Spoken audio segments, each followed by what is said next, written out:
Hello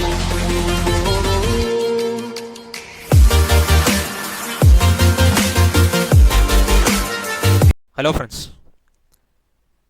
ഇന്നത്തെ വീഡിയോയിൽ നമ്മൾ ഡിസ്കസ് ചെയ്യാൻ പോകുന്നത് കഴിഞ്ഞ വീഡിയോൻ്റെ റിമൈനിങ് പാർട്സ് ആണ്.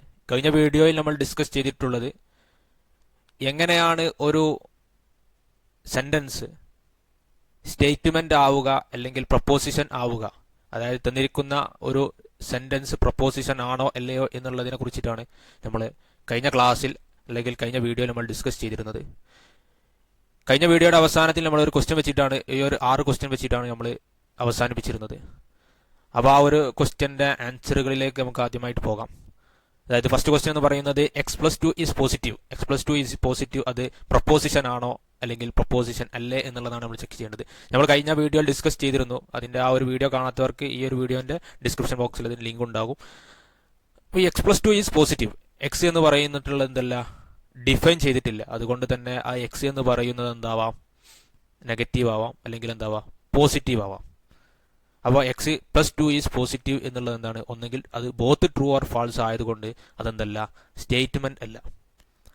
അതുപോലെ തന്നെ രണ്ടാമത്തെ ക്വസ്റ്റ്യൻ എന്ന് പറയുന്നത് മേ ഐ കം ഇൻ.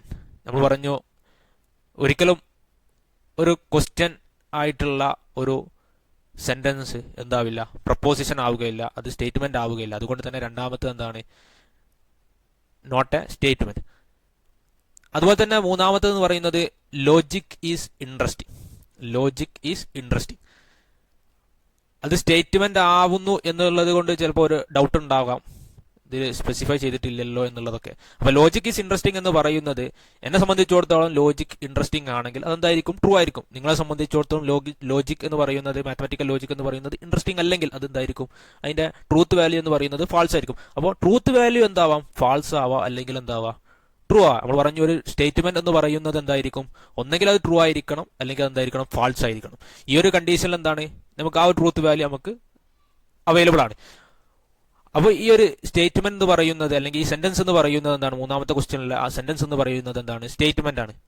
രണ്ടും ഒരേ സമയത്ത് വരില്ല, ഒരാൾക്ക് രണ്ടും ബോത്ത് ട്രൂ ഓർ ഫാൾസ് വരാത്തൊരു കേസാണ്. അതുകൊണ്ട് നമുക്കെന്ത് പറയാം, മൂന്നാമത്തെ ക്വസ്റ്റ്യൻ എന്ന് പറയുന്നത് ലോജിക് ഈസ് ഇൻട്രസ്റ്റിംഗ് എന്ന് പറയുന്നത് സ്റ്റേറ്റ്മെന്റ് ആണ്. നാലാമത്തെ ക്വസ്റ്റ്യനിലേക്ക് നമുക്ക് പോകാം. It is hot today. It is hot today. നേരത്തെ അതേ ലോജിക് ഈസ് ഇൻട്രസ്റ്റിംഗ് എന്ന് പറയുന്ന മറ്റൊരു ക്വസ്റ്റ്യൻ ആണ്, മറ്റൊരു രീതിയിലുള്ള ഒരു ക്വസ്റ്റ്യൻ ആണ് ഇറ്റ് ഈസ് ഹോട്ട് ടുഡേ എന്ന് പറയുന്നത്. ഇറ്റ് ഈസ് ഹോട്ട് ടുഡേ എന്ന് പറയുന്നത് എന്താണ്, സ്റ്റേറ്റ്മെന്റ് ആണ്, പ്രപ്പോസിഷൻ ആണ്. കാരണം എന്താണ്, ഈ ഒരു ദിവസം ഹോട്ടാണെങ്കിൽ, ചൂടാണെങ്കിൽ അതെന്തായിരിക്കും, ട്രൂ ആയിരിക്കും. ചൂടല്ലെങ്കിൽ എന്തായിരിക്കും, അതിന്റെ ട്രൂത്ത് വാല്യൂ എന്തായിരിക്കും, ഫാൾസ് ആയിരിക്കും. പക്ഷെ ആ ഒരു സെന്റൻസിന് ട്രൂത്ത് വാല്യൂ ഉള്ളത് കൊണ്ട്, ഐദർ ട്രൂ ഓർ ഫാൾസ് ആയതുകൊണ്ട് അതെന്താണ്, സ്റ്റേറ്റ്മെന്റ് ആണ് അല്ലെങ്കിൽ പ്രപ്പോസിഷൻ ആണ്. പിന്നെ അടുത്ത ഫിഫ്ത്ത് ക്വസ്റ്റ്യൻ ആണ് -1 ഗ്രേറ്റർ ദാൻ 0. -1 greater than 0. ഈ ഒരു സ്റ്റേറ്റ്മെന്റ് എന്താണ്, ഫാൾസ് ആണ്. അതായത് ട്രൂത്ത് വാല്യൂ എന്ന് പറയുന്നത് ഈ കണ്ടീഷനൊക്കെ ഇതിൽ തന്നിട്ടുണ്ട്, സ്പെസിഫൈ ചെയ്തിട്ടുണ്ട്. എക്സ് അല്ല, -1 എന്താണ്, ഗ്രേറ്റർ ദാൻ 0. അതെന്താണ്, അതിന്റെ ട്രൂത്ത് വാല്യൂ എന്ന് പറയുന്നത് ഫാൾസ് ആണ്. നമ്മളിവിടെ ചെക്ക് ചെയ്യുന്നത് ഒരു തന്നിരിക്കുന്ന സെന്റൻസ് അല്ലെങ്കിൽ അതെന്താണ്, സ്റ്റേറ്റ്മെന്റ് ആണോ അല്ലെങ്കിൽ പ്രപ്പോസിഷൻ ആണോ എന്നുള്ളതാണ് ചെക്ക് ചെയ്യുന്നത്. പ്രപ്പോസിഷൻ ആണോ അല്ലേ എന്നുള്ളതാണ് നമ്മൾ ചെക്ക് ചെയ്യുന്നത്. അപ്പോൾ -1 ഗ്രേറ്റർ ദാൻ 0 എന്ന് പറയുന്നത് എന്താണ്, അതെന്താണ്, സ്റ്റേറ്റ്മെന്റ് ആണ്. ഇനി നമുക്ക് ആറാമത്തെ ക്വസ്റ്റ്യനിലേക്ക് പോകാം. അതായത് x+y = 12. x+y = 12. അതിൽ നമ്മൾ നേരത്തെ പറഞ്ഞതുപോലെ എക്സും വൈയും എന്തല്ല, ഡിഫൈൻ ചെയ്തിട്ടില്ല. ആ വാല്യൂബിൾ എന്തായിട്ടില്ല, ഡിഫൈൻ ചെയ്തിട്ടില്ല. അവിടെ ക്ലിയർ കട്ടായിട്ട് എക്സിനും വൈക്കും ഒരു പ്രത്യേക വാല്യൂ ഇല്ലാത്തത് കൊണ്ട് അതെന്താവാം, ആ ഒരു എക്സിന് നമ്മൾ കൊടുക്കുന്ന വാല്യൂക്ക് അനുസരിച്ചിട്ട് അത് ബോത്ത് ട്രൂ ഓർ ഫാൾസ് ആവാനുള്ള സാധ്യത ഉള്ളത് കൊണ്ട് നമ്മൾ പറഞ്ഞ ഒരു പ്രപ്പോസിഷൻ ആവണമെങ്കിൽ ഒന്നെങ്കിൽ അത് ട്രൂ ആയിരിക്കും അല്ലെങ്കിൽ അത് ഫാൾസ് ആയിരിക്കും. രണ്ടും കൂടി വരുന്ന ഒരു സെന്റൻസ് ആണെങ്കിൽ അതെന്തായിരിക്കും, പ്രപ്പോസിഷൻ ആവുക എന്നുള്ളത് കൃത്യമായിട്ട് മനസ്സിലാക്കുക. അപ്പോൾ ഈ ഒരു x+y = 12 എന്ന് പറയുന്നത് എന്താണ്, സ്റ്റേറ്റ്മെന്റ് അല്ല, അല്ലെങ്കിൽ എന്താ, പ്രപ്പോസിഷൻ അല്ല എന്ന് നമുക്ക് എന്ത് ചെയ്യാം, ഈ ഒരു 6th ക്വസ്റ്റ്യനെ കുറിച്ച് നമുക്ക് പറയാം. ഇനി നമുക്ക് പറയാനുള്ളത് അടുത്ത ടോപ്പിക്കാണ് കോമ്പൗണ്ട് സ്റ്റേറ്റ്മെന്റ്. കോമ്പൗണ്ട് സ്റ്റേറ്റ്മെന്റ് അല്ലെങ്കിൽ കോമ്പൗണ്ട് പ്രപ്പോസിഷൻ എന്ന് പറയും. അതായത് simple statement could be used to build a compound state. അല്ലെങ്കിൽ മറ്റൊരു രീതിയിൽ നമുക്ക് പറയാം, when one or more propositions are connected through various connectives is called compound proposition. അതായത് one or more proposition connected, അതായത് കോമ്പൗണ്ട് സ്റ്റേറ്റ്മെന്റ് കോമ്പൗണ്ട് പ്രപ്പോസിഷൻ എന്ന് പറയുന്നത് മനസ്സിലാക്കേണ്ടത് രണ്ടിൽ കൂടുതൽ, ഒരു പ്രപ്പോസിഷൻ എന്ന് പറഞ്ഞാൽ നമ്മൾ പറഞ്ഞ ഒരു സെന്റൻസ് അല്ലെങ്കിൽ കോമ്പൗണ്ട് ആകുമ്പോൾ എന്തായിരിക്കും, രണ്ട് സെന്റൻസിനെ കണക്ട് ചെയ്യുന്നതിനെയാണ് എന്ത് പറയുന്നത്, ആ കണക്ട് ചെയ്യാൻ ഉപയോഗിക്കുന്ന കുറച്ചെന്തുണ്ട് ബേസിക് ലോജിക് ഓപ്പറേഷൻസ് ഉണ്ട്, അല്ലെങ്കിൽ ലോജിക്കൽ കണക്റ്റീവ്സ് ഉണ്ട്. അതിനെക്കുറിച്ചിട്ടാണ് നമ്മൾ ഇതിൽ പറയാനുള്ളത്. കോമ്പൗണ്ട് സ്റ്റേറ്റ്മെന്റ് എന്ന് പറഞ്ഞാൽ മനസ്സിലാക്കേണ്ടത് when one or more propositions are connected through connectives is called compound proposition. അതായത് ഒന്നിൽ കൂടുതൽ പ്രപ്പോസിഷൻ, ഒരു പ്രപ്പോസിഷൻ നമ്മൾ പറഞ്ഞു ഒന്നിൽ കൂടുതൽ, ഒന്ന് അല്ലെങ്കിൽ അതിൽ കൂടുതൽ പ്രപ്പോസിഷൻസ് ആണ് രണ്ട് സെന്റൻസിന് എന്ത് ചെയ്യാണ് കൂട്ടിച്ചേർക്കുക, അല്ലെങ്കിൽ രണ്ട് സ്റ്റേറ്റ്മെന്റിനെ കൂട്ടിച്ചേർക്കുക. അതായത് സ്റ്റേറ്റ്മെന്റ് എന്ന് പറയുന്നത് നമ്മൾ പറഞ്ഞ ഒരു സെന്റൻസ് ആണെന്ന് പറഞ്ഞു. അപ്പോൾ ആ സെന്റൻസ് രണ്ട് സെന്റൻസ് ഉണ്ടെങ്കിൽ ആ രണ്ട് സെന്റൻസ് പറയുമ്പോൾ അതെന്തായിരിക്കണം പ്രപ്പോസിഷൻ ആയിരിക്കണം. രണ്ട് പ്രപ്പോസിഷൻ എന്ത് ചെയ്യാണ് കണക്ട് ചെയ്യാണ്. ആ കണക്ട് ചെയ്യുന്നത് എന്ത് ഉപയോഗിച്ചിട്ടാണ്?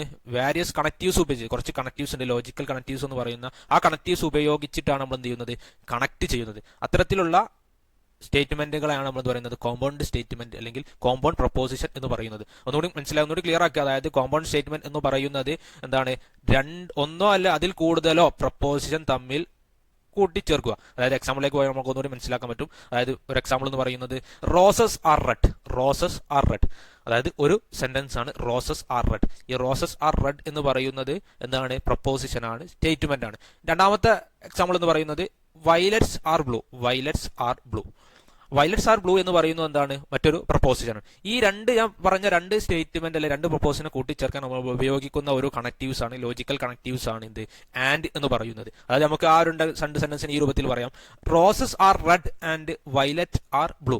ആൻഡ് എന്ന് പറയുന്നത് എന്താണ്? അവിടെ എന്താണ്? ഒരു ലോജിക്കൽ കണക്റ്റീവ്സ് ആണ്. ഈ രണ്ട് പ്രപ്പോസിഷനെ കൂട്ടിച്ചേർക്കാൻ ഉപയോഗിച്ചിട്ടുള്ള ഒരു കണക്റ്റീവ് ആണ് എന്ത് ആൻഡ് എന്ന് പറയുന്നത്. നമുക്ക് ഈ ഒരു ചിത്രത്തിലുള്ള ഒരു എക്സാമ്പിളിലേക്ക് പോകാം. 3+2 = 5. അതെന്താണ്? ഒരു സ്റ്റേറ്റ്മെന്റ് ആണ്, അതല്ലെങ്കിൽ ഒരു പ്രപ്പോസിഷൻ ആണ്. കാരണം എന്താണ്? അതിൽ വാരിയബിൾ ഒക്കെ എന്താണ് ക്ലിയർ ആക്കി തന്നിട്ടുണ്ട്. അതുപോലെ തന്നെ ആൻഡ് എന്ന് പറയുന്നത് നമ്മൾ നേരത്തെ പറഞ്ഞ പോലെ കണക്റ്റീവ്സ് ആണ്. Lahore is a city in Pakistan. അപ്പോൾ Lahore is a city in Pakistan എന്ന് പറയുന്നത് വേറൊരു സ്റ്റേറ്റ്മെന്റ് ആണ്. ഈ രണ്ട് സ്റ്റേറ്റ്മെന്റിന് കൂട്ടിച്ചേർക്കാൻ ഉപയോഗിച്ചിട്ടുള്ള ഒരു കണക്റ്റീവ് ആണ് എന്ന് പറയുന്നത് ആൻഡ് എന്ന് പറയുന്നത്. അതായത് ഈ ഒരു സ്റ്റേറ്റ്മെന്റ് കൃത്യമായിട്ട് മനസ്സിലാക്കുക. 3+2 = 5 and Lahore is a city in Pakistan. ഇതിൽ മനസ്സിലാക്കേണ്ടത് കോമ്പൗണ്ട് സ്റ്റേറ്റ്മെന്റ് എന്ന് പറയുന്നത് രണ്ട് സ്റ്റേറ്റ്മെന്റ് എന്തായിരിക്കും? ആ ഒരു ഒന്നിൽ കൂടുതൽ സ്റ്റേറ്റ്മെന്റ് ഉണ്ടാകുന്ന ഒരു രീതിയിലാണ് കോമ്പൗണ്ട് സ്റ്റേറ്റ്മെന്റ് എന്ന് പറയുന്നത്. അതിനെ കണക്ട് ചെയ്യാൻ ഉപയോഗിക്കുന്ന കുറച്ച് കണക്റ്റീവ്സിനെ കുറിച്ചിട്ട് നമ്മൾ ഈ ഒരു വീഡിയോയിൽ പറയുന്നത്. അതായത് ആൻഡ് ആണ് ഫസ്റ്റ് എന്ത് ചെയ്തിട്ടുള്ളത്? കണക്റ്റീവ് ആയിട്ട് ഉപയോഗിച്ചിട്ടുള്ളത്. രണ്ടാമത്തെ എക്സാമ്പിളിലേക്ക് വരികയാണെങ്കിൽ the grass is green or it is hot today. The grass is green എന്ന് പറഞ്ഞാൽ ഒരു പ്രപ്പോസിഷൻ ആണ്, അല്ലെങ്കിൽ ഒരു സ്റ്റേറ്റ്മെന്റ് ആണെന്ന് പറയാം. ഇറ്റ് ഈസ് ഹോട്ട് ടുഡേ എന്ന് പറയുന്നത് എന്താണ്? വേറൊരു സ്റ്റേറ്റ്മെന്റ് ആണ്. നമ്മൾ കഴിഞ്ഞ വീഡിയോയിൽ പറഞ്ഞു ഇറ്റ് ഈസ് ഹോട്ട് ടുഡേ എന്ന് പറയുന്ന സ്റ്റേറ്റ്മെന്റ് ആണ് എന്നുള്ളതൊക്കെ പറഞ്ഞു. അപ്പോൾ ഈ രണ്ട് സ്റ്റേറ്റ്മെന്റ് അല്ലെങ്കിൽ രണ്ട് പ്രപ്പോസിഷൻ കണക്ട് ചെയ്യാൻ ഉപയോഗിക്കുന്ന ഒരു കണക്റ്റീവ് ആണ് ഓർ എന്ന് പറയുന്നത്. The grass is green or it is hot today. ഇനി മൂന്നാമത്തെ എക്സാമ്പിളിലേക്ക് നമ്മൾ ശ്രദ്ധിക്കുകയാണെങ്കിൽ 1 ഉം 2 നിന്നും വ്യത്യസ്തമായിട്ടാണ് എക്സാമ്പിൾ കാണുന്നത്. നമുക്ക് കാണാം അതിലൊരു നോട്ട് കാണുന്നുണ്ടാവും, ഒരു ലോജിക്കൽ കണക്റ്റീവ്സ് ആയിട്ട്. Discrete mathematics is not difficult to me. അതായത് നോട്ട് കണക്റ്റീവ്സ് യൂസ് ചെയ്യുന്നത് എന്തിനായിരിക്കും? A single proposition which value can be changed by negation. അങ്ങനെയാണ് പറയാം. അതായത് ഒരു തന്നിരിക്കുന്ന ഒരു സ്റ്റേറ്റ്മെന്റ്, ആ തന്നിരിക്കുന്ന പ്രപ്പോസിഷൻ, അതിനെന്ത് ചെയ്യാണ്? നേരെ ഓപ്പോസിറ്റ് ആയിട്ട് അതിന്റെ നെഗറ്റീവ് വാല്യൂ പറയാം. അതായത് ഇപ്പോൾ ഒരു എക്സാമ്പിൾ ആയിട്ട് പറയുകയാണെങ്കിൽ ടുഡേ ഈസ് ഫ്രൈഡേ എന്ന് പറയുകയാണെങ്കിൽ അതിന്റെ ഒരു നോട്ട് ഉപയോഗിച്ചിട്ട് നമ്മൾ പറയുന്ന ഒരു കണക്റ്റീവ് വെച്ചിട്ട് അതിന്റെ നെഗേഷൻ എന്നൊക്കെ പറയും ടുഡേ ഈസ് നോട്ട് ഫ്രൈഡേ. അപ്പോൾ അതായത് ടുഡേ ഈസ് ഫ്രൈഡേ എന്ന് പറയുന്നതിന്റെ നെഗേഷൻ അല്ലെങ്കിൽ നെഗറ്റീവ് പാർട്ടാണ്, നെഗറ്റീവ് വാല്യൂ വരുന്നതാണ് ടുഡേ ഈസ് നോട്ട് ഫ്രൈഡേ എന്ന് പറയുന്നത്. അപ്പോൾ ഇതേപോലെ discrete mathematics is difficult to me. അതായത് ഡിസ്ക്രീറ്റ് മാത്തമാറ്റിക്സ് എന്ന് പറയുന്നത് എന്നെ സംബന്ധിച്ചിടത്തോളം വളരെ ഡിഫിക്കൽട്ടാണ്, അതായത് ബുദ്ധിമുട്ടേറിയതാണ്. അപ്പോൾ ഈ ഒരു കേസ് എന്ന് പറയുന്നത് ഈ ഒരു സെന്റൻസിന് എന്ത് ചെയ്യാണ്? ലോജിക്കൽ കണക്റ്റീവ്, നോട്ട് എന്ന് പറയുന്ന ലോജിക്കൽ കണക്റ്റീവ് ഉപയോഗിച്ചിട്ട് ആ ഒരു സ്റ്റേറ്റ്മെന്റിന് എന്ത് ചെയ്യാണ്? നേരെ ഓപ്പോസിറ്റ് ആക്കുക. അതായത് ഇപ്പോൾ ട്രൂ വാല്യൂ ആണെങ്കിൽ അതിനെന്ത് ചെയ്യുക? ഫാൾസ് ആക്കുക എന്നുള്ളതാണ്. Discrete mathematics is not difficult to me. അതായത് 1 ഉം 2 എന്താണ്? രണ്ട് സ്റ്റേറ്റ്മെന്റിനെ കൂട്ടിച്ചേർക്കുകയാണ് ചെയ്തത്. മൂന്നാമത്തിലേക്ക് വരുമ്പോൾ വളരെ വ്യത്യസ്തമായ രീതിയിലാണ് കാണുന്നത്. അതായത് ഒരു സെന്റൻസിന് അല്ലെങ്കിൽ ഒരു സ്റ്റേറ്റ്മെന്റിന് എന്ത് ചെയ്യാണ്? നേരെ ഓപ്പോസിറ്റ് ആക്കുക. അതായത് ടുഡേ ഈസ് ഫ്രൈഡേ അല്ലെങ്കിൽ ടുഡേ ഈസ് ട്യൂസ്ഡേ അങ്ങനെയാണ് പറയുകയാണെങ്കിൽ ടുഡേ ഈസ് മൺഡേ എന്നുള്ളതാണെങ്കിൽ ആ ഒരു സ്റ്റേറ്റ്മെന്റ് അല്ലെങ്കിൽ ആ പ്രപ്പോസിഷൻ എന്ത് ചെയ്യാണ്? നേരെ opposite. Today is not Monday. Not എന്നുള്ള കണക്റ്റ് ഉപയോഗിക്കും. അതെന്താ? നേരെ ഓപ്പോസിറ്റ്, നെഗേഷൻ എന്ന് പറയും. അപ്പോൾ അതിന്റെ ഓരോ കണക്റ്റീവ്സിന്റെ ഓരോ സിമ്പലിലേക്കൊക്കെ നമുക്ക് അടുത്ത വീഡിയോയിൽ ഡിസ്കസ് ചെയ്യാം. അപ്പോൾ ഇന്നത്തെ വീഡിയോയിൽ പറഞ്ഞ കാര്യങ്ങൾ കോമ്പൗണ്ട് സ്റ്റേറ്റ്മെന്റിനെ കുറിച്ചിട്ടാണ്. അപ്പോൾ ആ കോമ്പൗണ്ട് സ്റ്റേറ്റ്മെന്റിന്റെ കാര്യങ്ങൾ കൃത്യമായിട്ട് മനസ്സിലായിട്ടുണ്ടാവും എന്ന് കരുതുന്നു. ഏതെങ്കിലും തരത്തിലുള്ള സംശയം ഉണ്ടെങ്കിൽ എന്ത് ചെയ്യുക? ഈ ഒരു വീഡിയോന്റെ അടിയിൽ കമന്റ് ചെയ്യുക. ഓക്കെ.